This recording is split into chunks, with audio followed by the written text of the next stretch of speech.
Hello, and welcome to tutorial number 39 of our series of 2020, a wonderful year, where we're going to look at aggregations, right? Aggregation-based structures. And for this tutorial, I'm going to be using a plugin that's called Fox, and you can get it from Food for Rhino quite easily.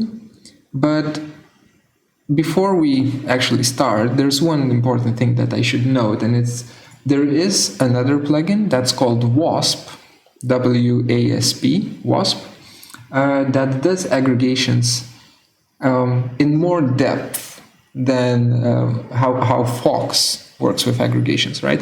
So WASP is a bit more powerful in that regard, but it's also harder to get into and harder to use. And the reason why I'm not doing tutorials on WASP is because there's already a whole channel dedicated for it, right? And that channel has a bunch of tutorials, so you can check those out. It's on YouTube. So if you just kind of search for YouTube for WASP Grasshopper, you'll definitely find those tutorials. But now let's focus on Fox plugin. So once you download it and load it into Grasshopper, you'll see a bunch of subtabs here: graph, ISO, mesh, methods, blah, blah, blah. You know, all of these tabs belong to the Fox plugin. The two subtabs that we are going to use for this tutorial is going to be called tile and transform, right? Those are the only two ones that we need. Other ones are whatever. Maybe we will look into them in future videos, but not in this one. So let me actually explain what aggregations are, so that it's or the principle behind how aggregation works, so that it's easier for you to follow along and understand what's going on. So let's say I have a branching structure, right? So I have some sort of an initial brick, and this is a very thin line. This is a bit thicker, that's better. Let's say I have some sort of a brick, right? Let me turn off ortho, there we go. And my brick is shaped like that, Y-shaped brick, right? And I can say that this point right here is the starting point of my brick. This point here is the ending point, or branch 1, and this point right here is branch 2. So if I want to make a first generation of growth, of aggregation-based growth for this particular brick, you know, this shape right here, then what I would do is I would orient from this point, from the root. So this is called the root or an axiom.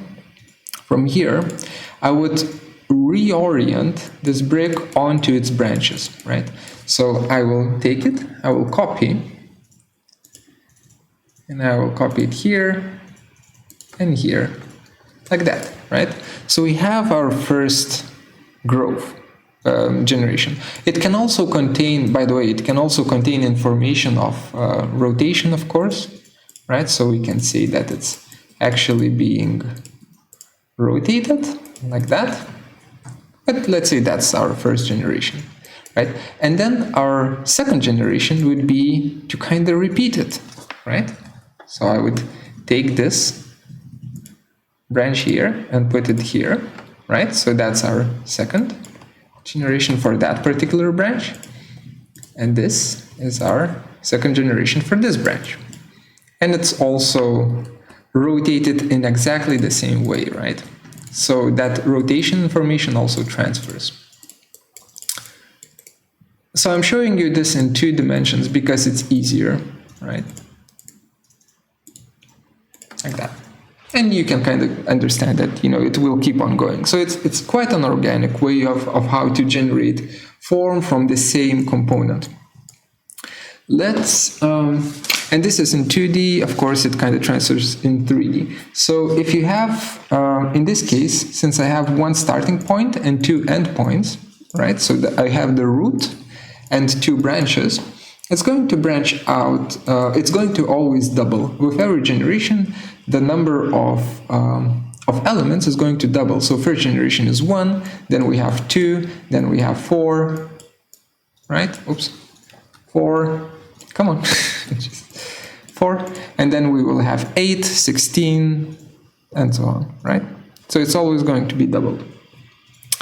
If I had, let's say, 3 branches for my initial brick, then it would triple with every generation. So it's a very fast way of how to generate a lot of elements. And there is one important thing, it's collisions, right?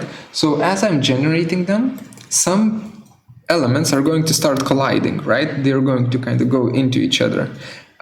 What both Fox plugin and WASP does, it trims away, or rather it throws away elements that are going to be colliding.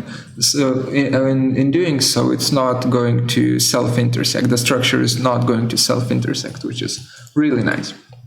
Okay, enough blabbing, enough theory, let's actually do it. So I'm going to create a tile, and I'm going to create a very simple tile for now. So let me just create a polygon. So I'll choose polygon tool here. Number of sides, I'll choose three sides, and I will draw it around 0, 0, 0 coordinates. And I'll just give it some sort of a radius. Let's say I don't know, 10. Sure. Radius 10. Wait. Distance. Let me just check. That is not 10, right? So I want this edge to be length of 10, so I'll just scale it. I'll just type in scale from this point to this point and type in 10. Just so that I know for a fact that this line is 10. And I will extrude this polyline curve upwards also by 10. Just so that this is a rectangle, this is a rectangle, and this is a rectangle, right? So I have this kind of a form here. All right, so this is going to be our base geometry, right? If I were to reference it in, I would reference it in as a brep, of course, right? Set one brep, select it, now it's inside of Grasshopper. And let's hide it for now. Actually, can I have, let's draw full names, just so that it's easier to understand. Okay, so now let's go to Fox plugin and let's go to tile and let's see how what kind of tools we have here. So the brick that I was talking about in Fox plugin is called a tile, right? So here I'm going to say I want to create a tile, right? So create a tile component. I'll just put it here, and it has a bunch of different options, right? Not options, inputs. The first one is geometry. Right? So we already have geometry for the tile, so I'll just straight up connect it. You can see that immediately it becomes a mesh, right? So that's the first thing. Fox plugin works only with meshes, but that's fine. We can work around it, and we can replace the aggregated tiles with polysurface versions of them later on, so that's not a problem. Okay, so we have that sorted out. Then we have lines that can come together with the tile and aggregate together with the tile. For instance, if you want to have some markings or something like that on the sides. We have ID planes, which I will talk about it in a bit, but for now we can ignore both the lines and the ID planes. And we have 3 inputs for planes. Actually, if we zoom in, we can have more inputs. Right? We can add more plane inputs, but for now we only care about 3 inputs here. Planes, planes, planes. Super. First input for the planes is always that, remember that root, that starting point from which we are going to move the tile or either copy the tile. That's the first plane. And 2 other planes are going to be the target planes to which we are going to copy the initial brick, right? So we need to get those planes. And we can do that by either doing it in Grasshopper, extracting information from this brep in Grasshopper, or by doing it in Rhino. And there's no right or wrong answer to this. I personally prefer doing it in Rhino because then, I kind of have more control over it. So let's do it in Rhino. I will type in show. So now I see my shape here. Let me disable the preview of the tile. And here I want to, basically for every plane here, I want to extract a surface, right? A surface here, and a surface here. So I can do that by typing in extract srf, extract surface, and selecting surface to extract, but I will choose to have copy set to yes, right? So that means that every surface on which I click will make a duplicated surface here.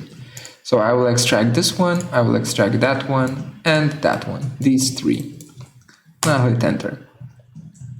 So now I have a separate surface here, as you can see. I have a separate surface here and a separate surface here. And also in between them I have my original tile. Alright, so I don't care about the original tile, I don't need to see it, so I'll hide it. And all I care about is these three surfaces, right? So let me reference them in. And I will reference them in separately into two components. SRF, well, first of all, they are surfaces, so I'll reference them into surface components, but two of them.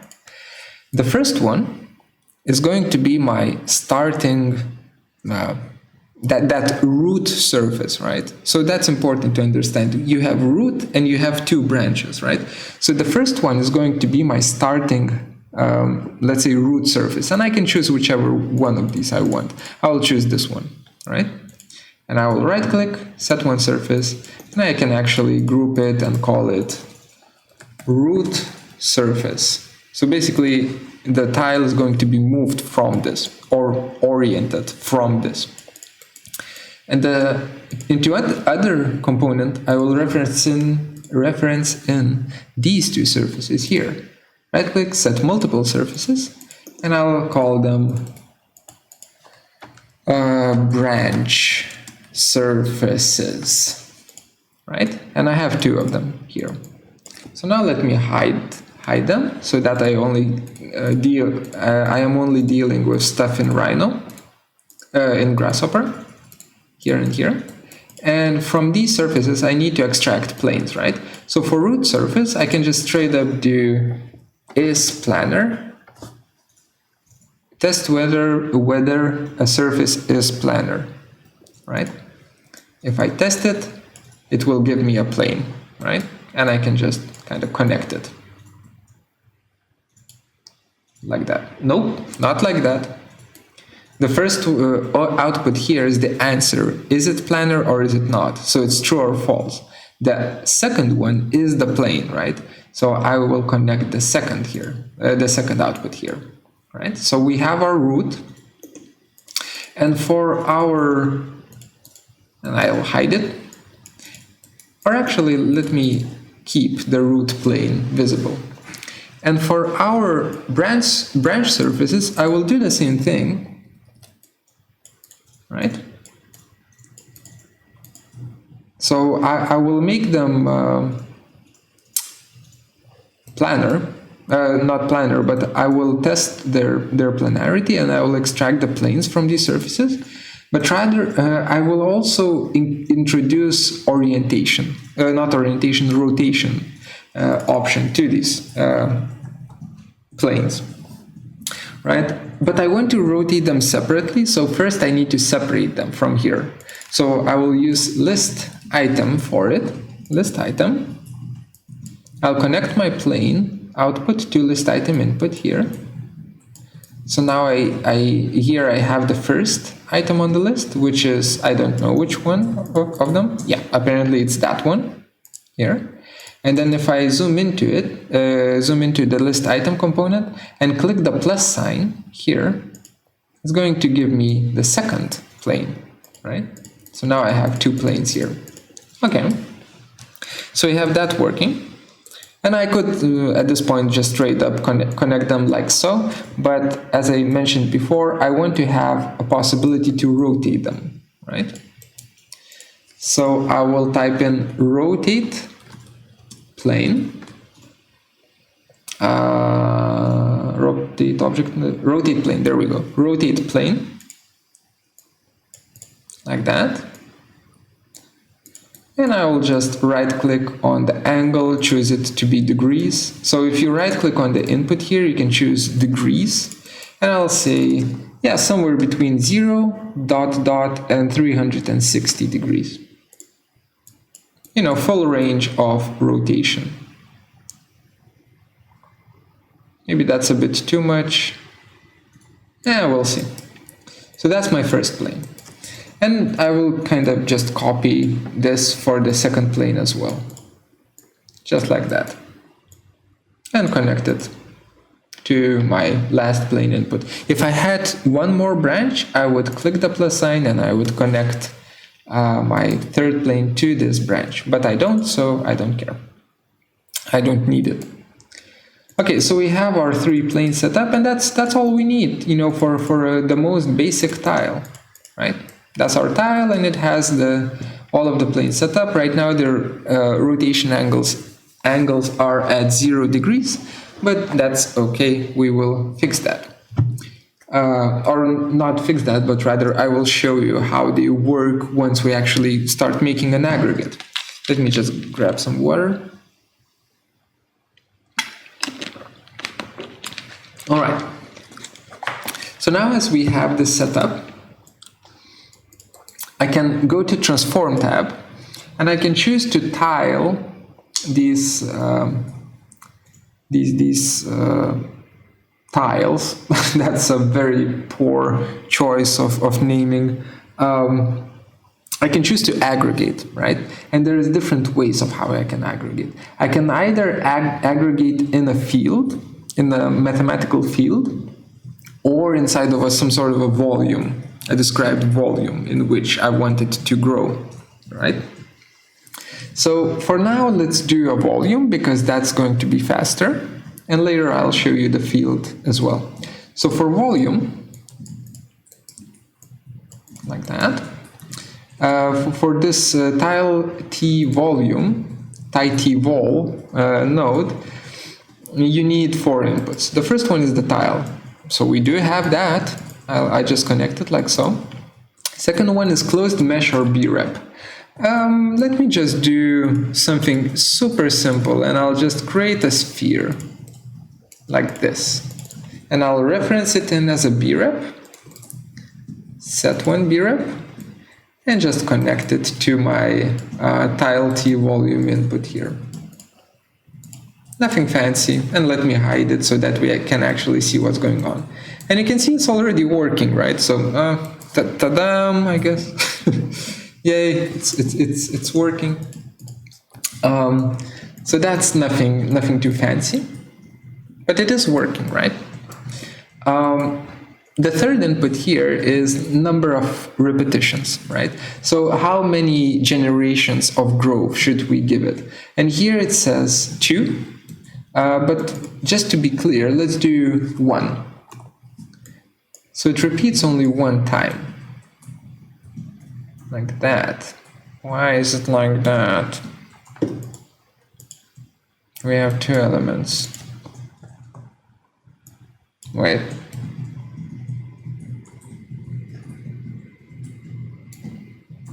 Sorry, I'm thinking. So it just grows there. Okay, so that's one thing that we will need to troubleshoot in a bit, because that's only one branch that is growing. And how many closest points are searched for collision detection? That's basically how many neighbors it's looking at for, you know, whether or not it's going to collide with them or not, and thus it determines whether or not it should grow. So here, having 15 as a default is absolutely fine.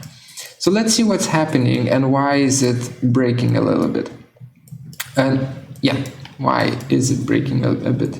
So if I increase the angle here, you can see how it actually works, right? So it basically takes this tile, this original tile, which is, where is it? There we go. This bad boy here, it takes it by its root and it copies it and orients it to its first branch plane, which is here, right? And since the plane is rotated, it's going to copy while being rotated. But what happens with the second plane here? Why is it not copying there? And what would happen if I would start rotating? Well, nothing happens. And I think nothing happens because the plane is inverted, right? So the element goes inwards, and thus, because of collision detection, it gets ignored. Let's see if that's the case. I'll choose to have number of closest points to check, set to 0, like turning off the collision detection.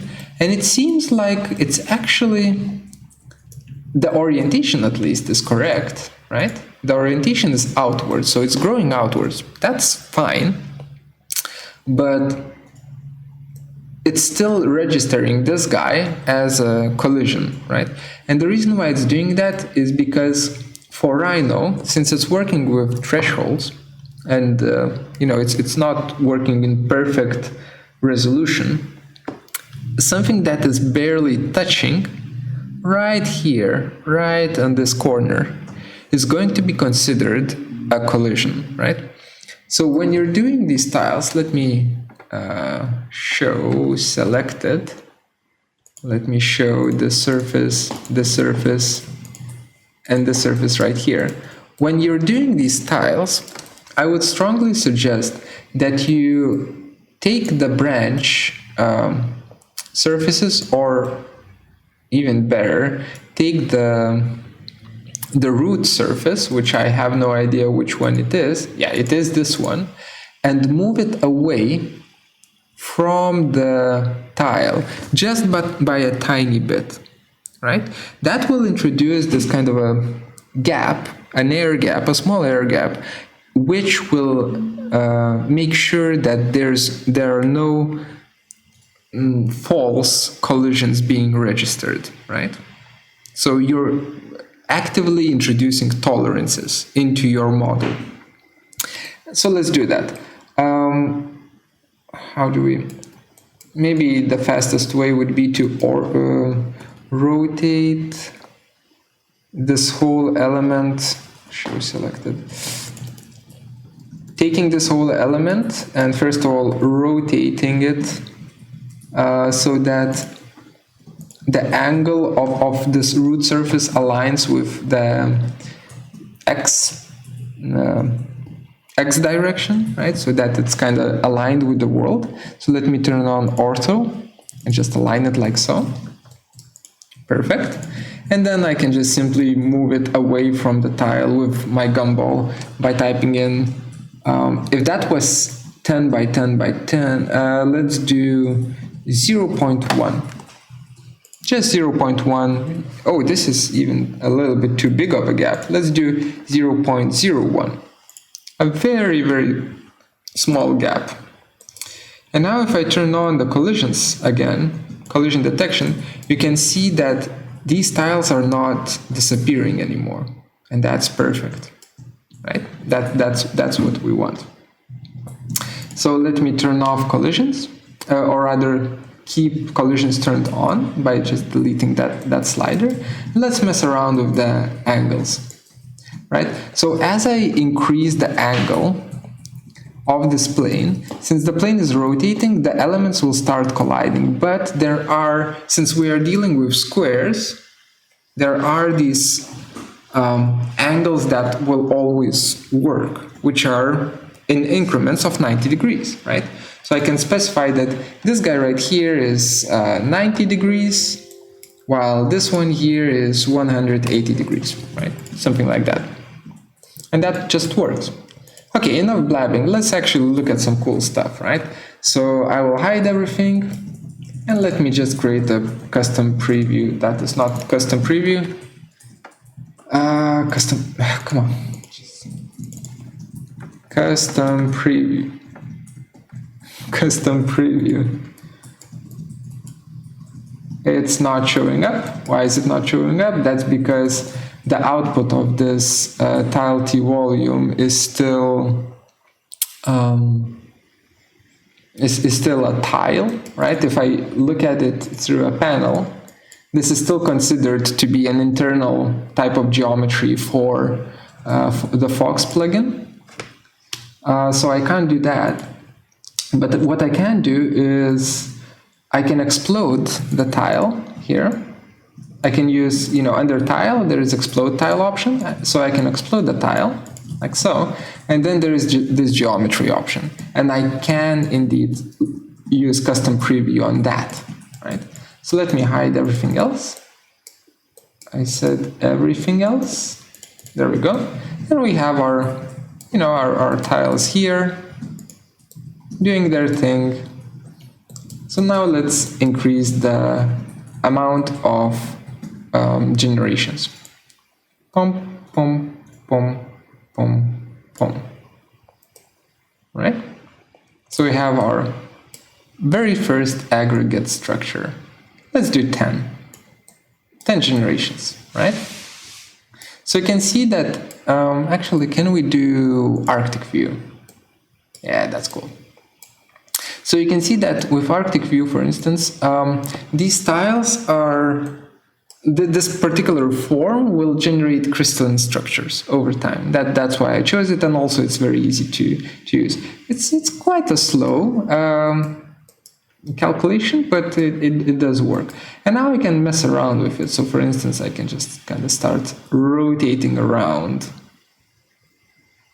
this one of the tiles, and I can see all of the different aggregation-based structures that are being born from it, right?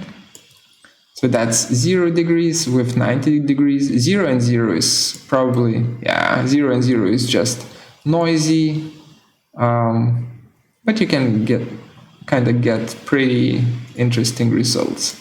I wonder how 30 degrees would work. 30 is boring. What about 60? 60 is also boring. 90 was crystalline, so things are starting to arrange into crystals. 120 maybe? Boring again, right? So it's a semi-chaotic. All of these structures are semi-chaotic. You can color them. You can color them quite nicely, because here everything is placed in different branches, right? So you can color each branch separately with a color gradient. I will not be showing you how to do that because that's just a cute gimmick, but it is nice. Maybe in later tutorials. Let's move on to something a little bit more interesting, right? So this is not about how complex the Grasshopper script is. This tutorial is not about that, by no means. It's more about how you think about form and how you think about bricks, or these building blocks in general, how they connect and how they assemble themselves into a larger piece, right? In quite a chaotic and semi-controlled way. Only semi-controlled way. So if I were to come back here and let me show everything. Well, actually, I don't need a sphere, so let me hide the sphere. Let me delete that tile and let me create a new one. But this time I will create something a little bit more involved, a little bit more different, right? So what if I have a control point curve that I start at 0 and I move, let's say, up by 10, like that, to the side by 5, like that, and up by 10 again, like that. And I'll just copy it over, or not, copy it to the side by, 3. Yeah, sure, why not? 3 is fine. Maybe 4, actually. 4. Sorry, 4 minus 3 is 1, so I need just one more. There we go. And I'll just make a loft between them, like that. Let's go to perspective view, look at it in perspective view. So I know that this edge right here is 4 units, but I'll actually just give it 2 units in height. So extrude, curve, not curve, this is not a curve, extrude surface upwards by 2. That's a very thick one. Let's do 1. There we go, that's better. So we have this kind of a tile here going on. And then what would happen if we had a copy of this guy here, but it was rotated, right? And placed somewhere here and moved up by, is it 2? Oh, up by 2. Sorry, up by 2.5, so 0.5. I just want to center these two guys together. There we go. Something like that. So now we have a tile that's made out of 2 tiles, which is cool. And we can build a script around it. And in doing so, what I want to do here is basically to have this part as a root, this part as a branch, and this part right here as a branch. Meaning that suddenly my root and my 2 branches, one is always going to grow backwards, while the other one is going to grow forward, right? So it's going to make this kind of a line thing, but also it's always going to move a little bit to the side. So I'm starting to get a little bit of control by just thinking about the form itself. It's a hard thing to do, but it is doable, right? So let's do that. Let me move this whole script to the side a bit, so that I have more room to work with here. And let me reference in 2 breps. 1 brep here, copy paste, second brep here, right? So this is going to be my static one, the one that doesn't move. Set 1 brep. And this is going to be my dynamic one, the one that has the ability to rotate. Set the second brep here. So I'll just call this part 1. And this guy is going to be part 2, right? So part 2, or rather, let me show you just how this whole thing would work without part 2 being able to rotate, right? Straight up. The first thing that I want to do is I want to make some incisions in these parts so that they have this kind of a, exactly like here, like you see here, on the ends they would also have these kind of incisions, right? So let me create a box that is a 3-point box from here to here. Oh crap, I misclicked. So box from here to here to here, and inwards by, I don't know, let's do 2. Okay, it goes either way, but we don't care. So we have a box like that, and I'll just scale down the box by, I don't know, if it's 4, let's say 0.25, so that it's a nice square, 1 by 1, right? I'll just move it in. Move into my my plane here, right? Remember those tolerances, right, that I was talking about, just to have a little bit of a gap? So this is not a branch, or rather, sorry, this is a branch, and this is a branch, while this one is going to be a root. So I will take the box, and I'll copy the box here. It's off center, but that's easy to fix. We will recenter it just like so. Now, virtually this and this is just a mirror version of each other. And also, just while I'm at it, let me just make a copy of this guy and move him here, right? So we have it all under control, so to say. All right, what am I doing here?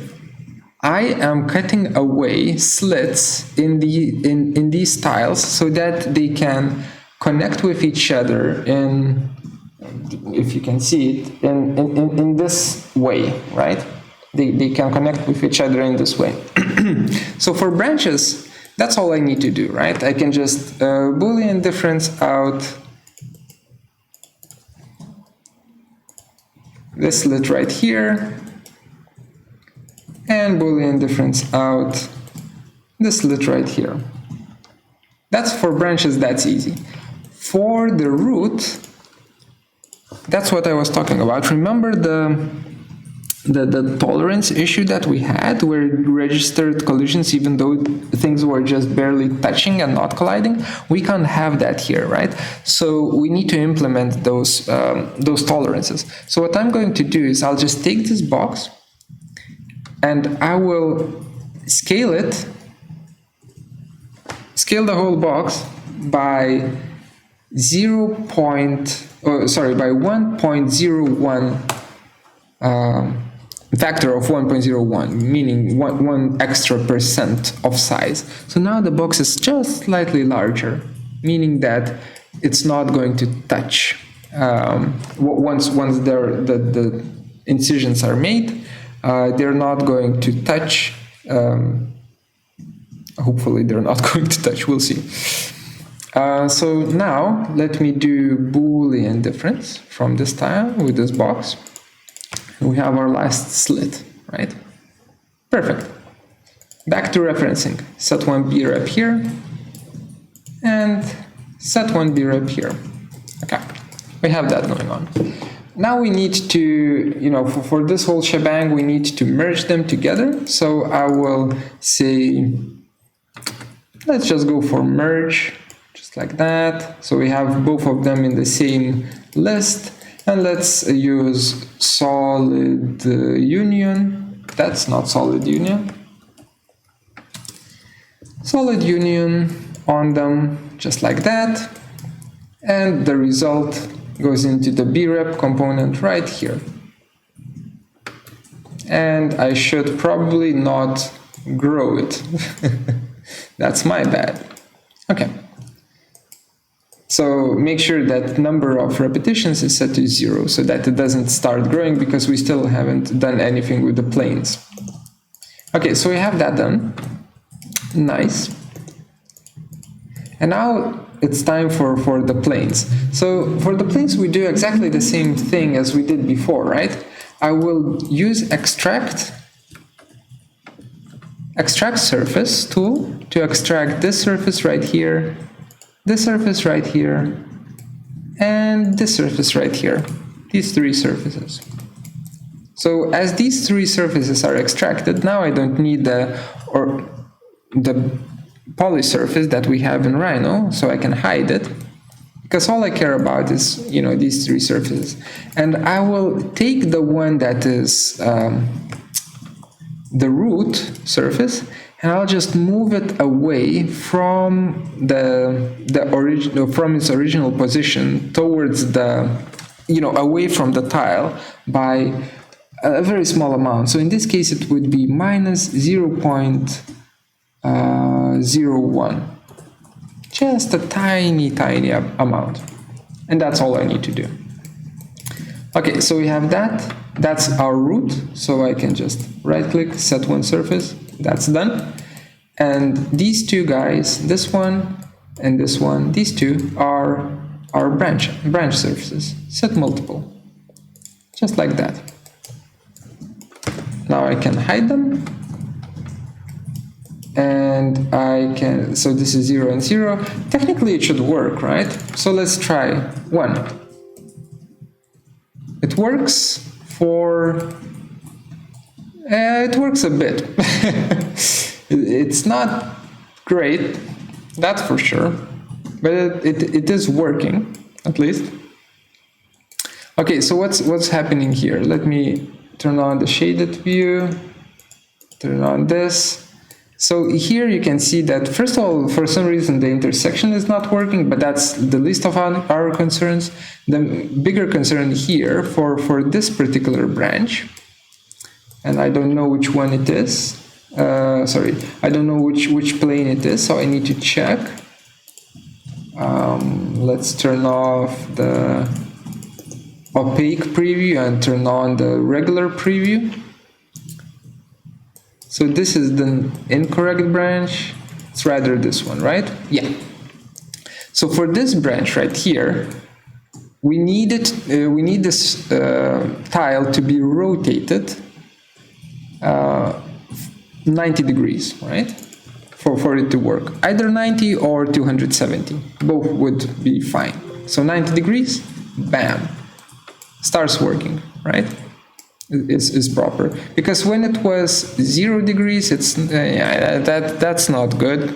That's not good for sure, right? So for this kind of a connection, we need things to be rotated 90 degrees in terms of in relation to each other. And what the hell is going on with this plane right here?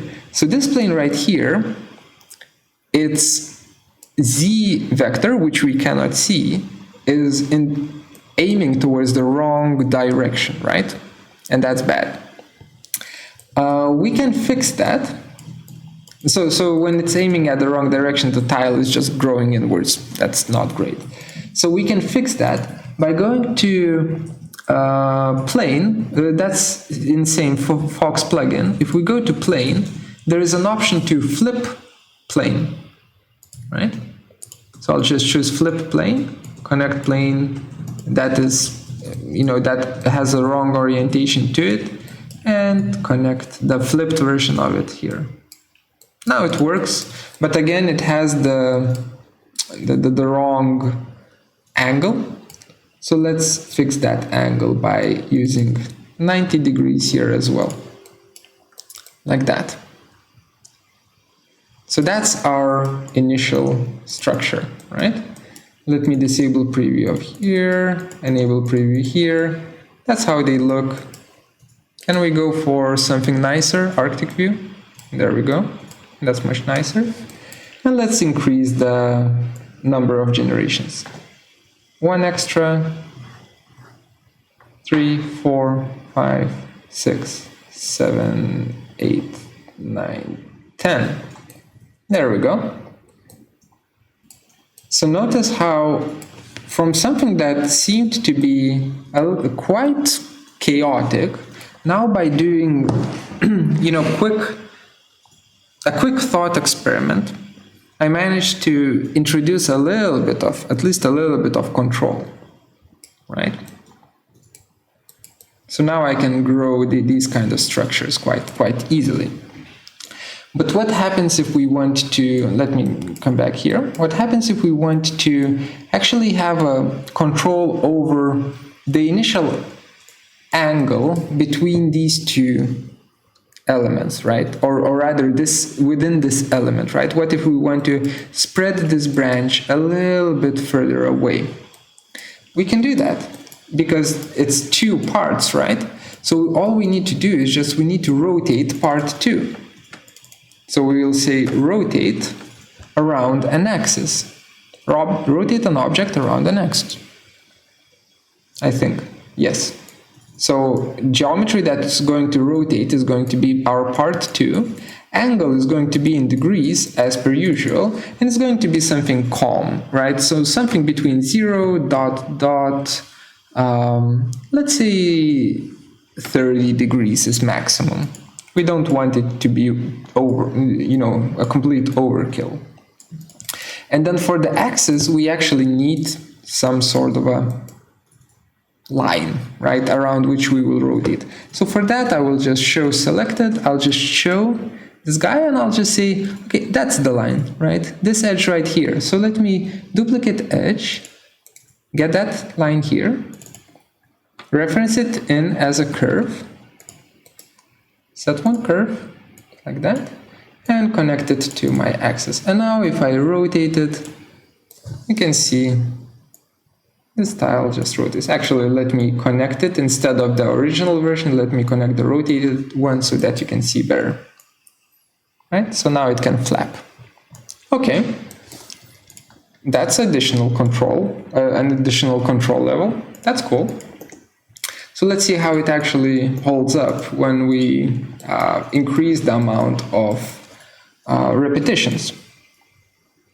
So let's do like 5 steps. Not too much, just 5. All right. So we have 5 steps here for repetitions. And what if I just say angle, let's say from 0 until 30 degrees, slowly. So it's opening up bit by bit. Then at around 12 degrees, collisions kick in, right? Collisions kick in and it starts breaking apart. And that's expected, right? Because it was stacking so well, and at an angle of 12 degrees, it starts breaking apart. And then if I increase it until 30, it's still pretty, yeah, it still doesn't work, huh? Okay, let's try, what if I increase it even further? Let's say 60 is the maximum.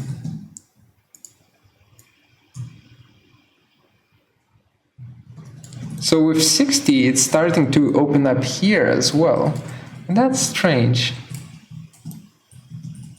Also, it's breaking apart here. Let's see what's going on. Something's not right. Let's make it smaller. So why is this part... Oh, that is my bad. I'm sorry. That is my bad.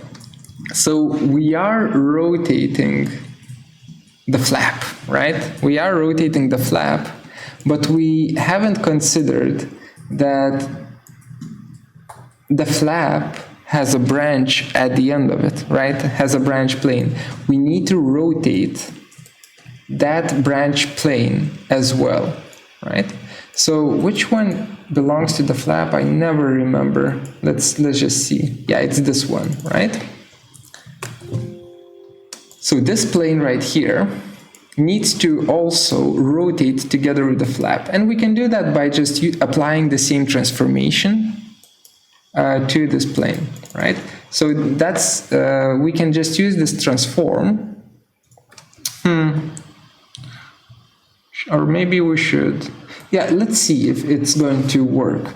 If we just use this transform and we go to transform tab here and we choose, I think it's utilities, and we choose transform and connect it like so, then it asks us for geometry. So let's see if a plane is going to be considered a geometry. It seems like it is. Okay, that's good. So I can just connect it just like that. Basically what we're doing is now the plane will rotate together with the flap. And you can see there's no disconnect anymore. Okay, back to our generations. So let's say 5 generations, and now it should be much, much better without any bugs. Yes. So now see how when I increase the angle, how this thing just kind of spreads apart, and then as I decrease the angle, it comes back together into one big happy family. That's an additional level of control that we can have, right? So now we have all of this kind of control. It's still a semi-chaotic structure, but at least we know how to work with it, right? How long is this video? It's quite a long video, so let me show you one last example. Not example, but one last thing, right? So I just did a sphere here, right? And the sphere is It's okay, I guess. It's a little bit boring, but it's fine. Let's do something funkier, right? So what if I, for instance, do... What can we do? Can we do a torus? Let's do a torus. Why not? Like that, and then like that. Hello, torus? Oh, right. Something like that, and now let's scale it up. So that's going to be our environment in which we grow the structure, right? Our torus. And actually, it can be a little bit like that, and maybe it's even funkier. Let's say it's rotated 15 degrees, like that. Just always make sure that your starting tile is within the volume, and if it is, then it's just going to work. So let me mesh it, because if you use a mesh, it's going to be faster. The calculation is going to be faster. So mesh, set one mesh, like that. That's our environment in which we will grow the tile. Connect it. Disable preview. Hide this one as well. And they are still doing their thing, right? But now if I increase their amount, and actually it's a little bit, maybe it's a bit too big. Come on. Delete that. The torus is a bit too big, so let me just scale it down a notch. There we go. So now, as I increase the amount of generations, let's say 15 generations, they will begin to populate that torus.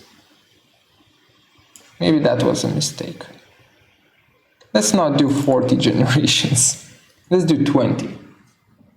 Let's do 20 and let's just see how it works. So that's with 20 generations, and you can see it starts to populate the torus. Actually, let me make it even smaller. Oh, and you can see that if my torus is, or rather if my element is not inside of the volume in which I grow it, it's not going to work, right? So I need the element to actually be inside. And there we go, right? So it grows within the torus. Cool. What if we increase the angle between the elements? Well, first of all, what if we decrease the angle? Right? As we decrease the angle, of course, it becomes much denser, but also it doesn't fill up a lot of space. You need much more elements. If I increase the angle, the density decreases, but eventually it's going to fill up the whole torus, right? So that's also a pretty cool thing. So you can grow, as long as the form is closed, you can grow this structure in any form you want. You can also do, for instance, let me just grab this, grab this together with the line, the curve, like that, and let me just rotate it 5 degrees downwards, right? Maybe more. We can do like 7.5, so 2.5 more. 2.5, move it slightly down. So now by rotating one of the tiles, I created this wave pattern, as which you can see here. If I turn off this rotation,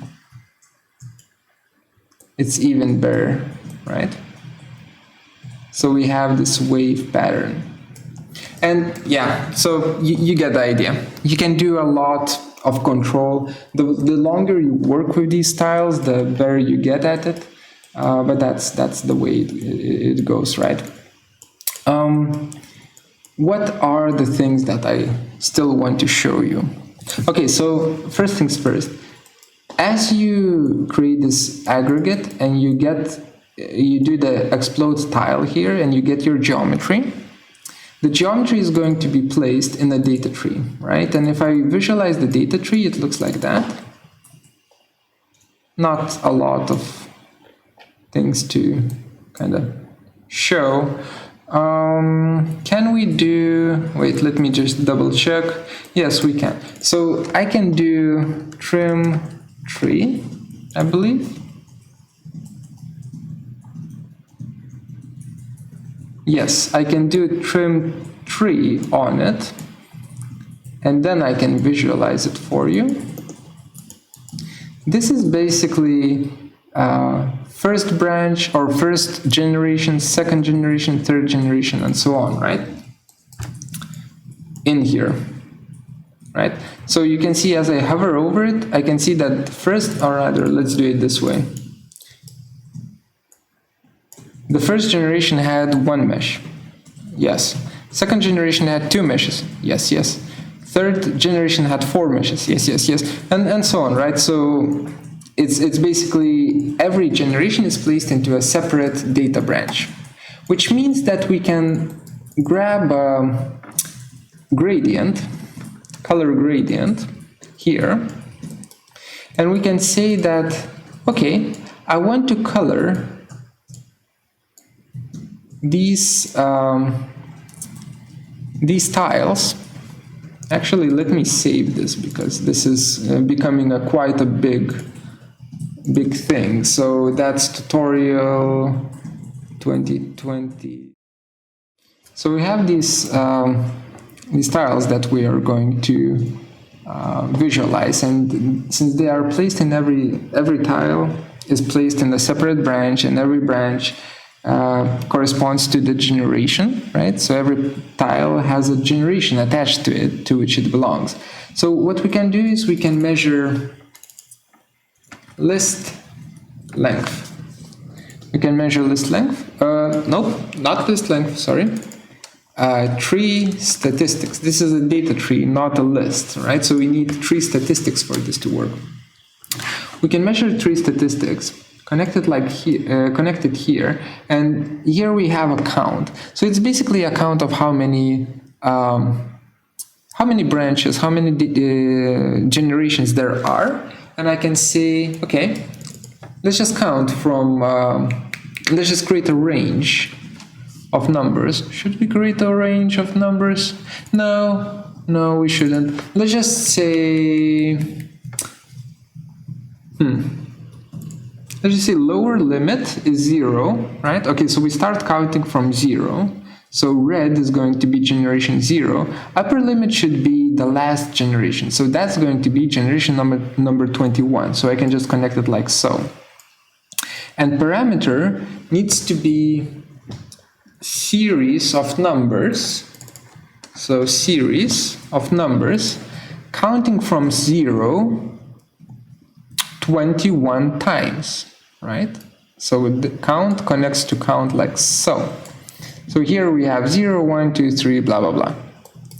And I can right click on series output here and actually graph it, because here you can see that all of the information is graphed. So we want the series output to be graphed as well, like that. So that our colors come out in separate branches corresponding to the branches of this data tree here. I know, data trees are hard, blah, blah, blah. Let's connect our gradient to the material input here. Ta-da! The red color is the first not branch, but the first generation, and the blue color is the last generation here. And we get our color coding, which is very, very in your face. So let's make it a bit calmer with some greens. That's too much of a WASP kind of tutorial. So let me do browns instead. Okay. So we have our composition, right? We have our composition, but what if you want to have a much more detailed model than this one, you know, as a tile, but you don't want to wait for 20 years for all of the collisions to be finished, right? You can do that by simply modeling out a more detailed version. And let me do it. Let me just do it. So I will, what I'm going to do is I will hide everything. Just make sure to hide everything, right? And I will take my tile here from the tile component here, and I will explode it. Explode tile, like that. Right? And what I'm going to do is I will, do I need to do it? Wait, sorry, now I'm thinking. Basically, anything that you model inside of your original tile is going to be fine. It's going to be, it can be used as a replacement, because think about these tiles as a low resolution version of your highly detailed ones. So let me make this into zero repetitions. So this tile is just for collision, right? So it needs to be low resolution. But once you have your structure, then you can replace it with high resolution one, which needs to fit inside of this tile. That's the only main thing. So what I'm going to do is I will say I will bake out the planes, I think. Can we bake out the planes? Yes, we can. I will bake out the planes, the 3 planes. Bake. They get baked out as surfaces, but that's absolutely fine for us. There we go. And I'll bake out the geometry. Like that. Okay, and then I can just delete it. So now I have my mesh here. Oops, don't move it. Don't accidentally move it. I have my mesh here, which I will actually lock. And I will disable the preview of other stuff and right click on the node here, the custom preview node, and make sure that it's not rendering. What else can I do with it? Wireframe mode, I guess. And basically, I will just model out a new version of this tile with more stuff going on, right? So let's see what we can accomplish. Do I want to do that? Yeah, I guess. Maybe. I don't know. Show selected. Let me just grab the not high resolution, but the BREP version of it, just to get some edges here to work with. I'll just grab that one. Right. There's no right or wrong way of doing this, by the way. It's just modeling, right? So it's absolutely up to you. So I'm going to model it out of pipes, I guess. Maybe that's, yeah, I think pipes will work. So that's going to be a thing. Like that. Maybe move it in here. Like that. Rotate it. Why is this? Oh, ortho is on. So sorry, I'm just now kind of doing some sort of a quick modeling thing. Like that. Maybe this goes down. Can they kind of connect? Yeah, they can, but it's not gonna be pretty, but we don't care. All I want is just to show you that it is a possibility. Okay, so we have that, and then let me do some trimming. Pipe, not pipe, trim. Pipe will come in later, trim. Okay, trim. So we have that. Let me just pipe them together. Radius of 1, no. 0.2, something like that, no. Even less. Why is trimming doing that? Oh my god. Trim. Apparent intersections, no. Just freaking trim. Try again. Apparently apparent intersection is screwing me over. Now it should be fine. Okay. So where were we? Pipe 0.1. Yeah, that's good enough. Boolean union. Blah blah blah. Shaded. Yeah, we have forgot that we have a mesh. So unlock selected. Let's grab the mesh. Maybe I want to do something about this area right here. So let me just model out a quick plate here. Smaller, smaller, lower. So it can't go out of the mesh, right? So it needs to be smaller here, smaller here. And yeah, that seems to be okay. What about here? That seems to be also okay. So let me just make a few of these. Like that, like that, like that. And let me just move them kind of like this. Yeah, should be fine. Not the prettiest one, but we don't care. Right. Okay, and now for my last thing, I will just offset surface. I'll just grab these guys and just kind of, whoa, that's a big offset. Offset 0.1, like that. And maybe scale this down a bit, just so that they fit better. Oops, redo. Offset surface and scale it down like that. That's good enough. Offset surface, scale it down like that. I know the pipes are not fitting properly and so on. We don't have the time. Maybe one more. Okay. So we have all of this done, and let me now just make everything into happy family by using Boolean union on all of it and just hoping that it's going to work, and it seems like it is. We have some curves, so let me just delete them.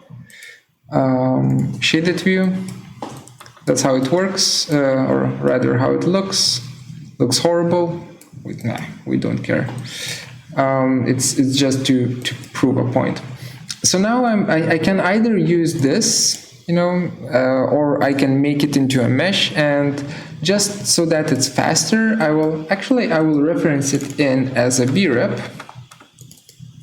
Set one brep, hide, but I will make it into a mesh. Mesh brep, like that, with settings of speed, like that. Just to make everything run faster and make sure that it's not, it's 8,000 polygons, and here we have, well, now we don't have a lot of elements, but we will have a lot of elements, so it's going to be a lot. All right, make sure, as you're modeling it, make sure that you don't move the tile away from the original, the detail tile away from the original tile. That's bad. Make sure that it's in the same position, because we need to reuse the root plane. Where is it? The root plane here, right? So what I'm going to do is I will just say, actually let's just use explode tile, because I know that this plane right here is the root plane. Might as well use it, right? So let me create a plane here, and just call it root plane for sure. So that's the root plane, all right? And the thing is that since that's the root plane, and here we are exploding all of the tiles. Actually, let me create more. Let's do 10 for now. Just 300 elements is fine. So we are enable. Nope. I mean render. So we are exploding all of these tiles here. And the planes that we get here are also root planes. So what that means is we can take, as long as this brep, this detailed brep made into a mesh, not necessary to make it a mesh though, but it's definitely faster. There we go. So this mesh here, detailed mesh, can be oriented from the base root plane to all of the aggregate root planes that we have here from the second explode tile after using the tile t volume function. And we can do that by using orient tool, which basically just gets a geometry, which is our mesh. It takes it from its root plane, which is our source, to its target planes, right? Which is our targets here. That's it. Then if I just simply, come on, connect my geometry to here. Ta-da! Wait. Oh yeah. Here I don't need to use trim tree. Sorry. So I just straight up connect my geometry to here, and my no.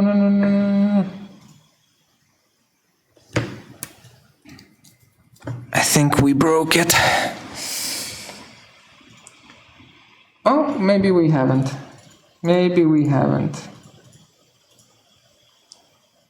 Let's try. Bam. Will you work? Yeah, it works. It's very slow though. Of course it's slow, you know, it does have a lot of polygons to show. So let me disable the preview here, display pre-mesh edges off. And if I look at it, all of it is now replaced with my detailed mesh. Cool? Yeah, we're done. It's a long tutorial with not a big definition, but definitely something that I think is quite interesting. Again, all the files are available for my Patreon supporters. We do have a YouTube membership now available. So you can become a YouTube member, and I can actually show you under stuff, YouTube, I can show you badges that you would get, right? Exciting.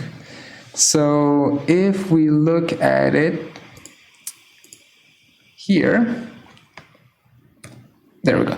So for the first, let's say, month of supporting the channel, you will get this badge, which it will kind of show up next to your name, right? On YouTube. So you'll get this badge, like a small grasshopper. Exciting. Then after 1 month, you become a high resolution grasshopper. My wife is laughing at me. You become a high resolution grasshopper just after 1 month. After, I believe it's 6 months or something like that, you start looking like me, start becoming me, slowly but surely. And after a year, you're like me, only that you can shoot lasers from your eyes. Cool, huh? You want to shoot lasers from your eyes? Support the channel. And I'll see you next time. Bye.